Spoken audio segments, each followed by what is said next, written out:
This is case file number 7. Nico. A good friend of mine when we were growing up.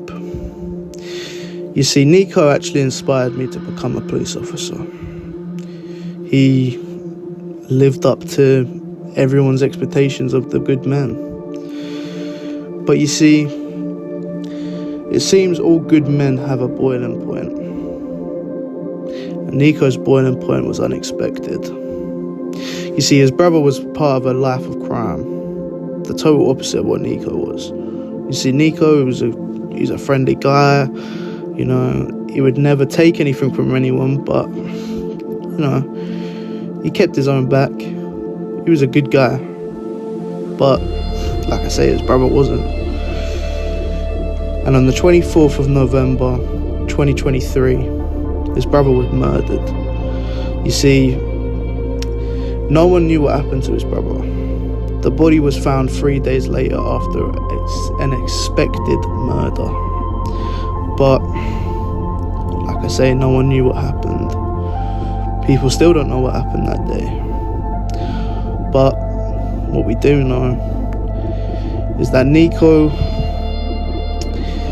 he was cutting his best friend's hair. You see, and his best friend I knew personally, because his best friend was also part of the life of crime. See, his best friend was similar to Nico when we were growing up, but unlike Nico didn't look up to his brother, but weirdly, his best friend looked up to his brother. See, his best friend always wanted to be like his brother, you know, the so-called gangster. And this took a turn for the worse, as Nico thought. You see, Nico apparently got a text message from an unknown guy. We still don't know who this unknown guy is today. We don't know if he's still out there, and we don't know what exactly he said to Nico.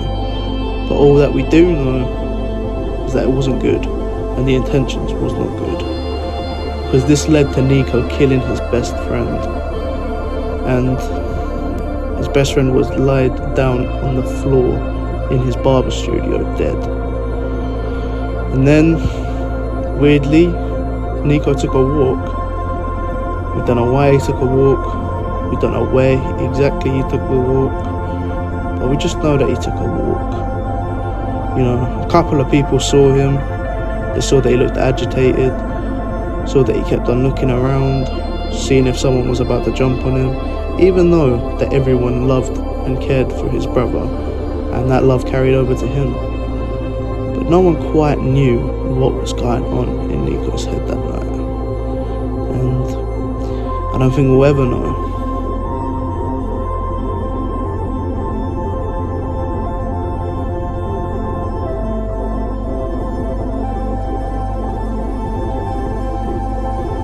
You see, the story's told that this is a rumour, by the way.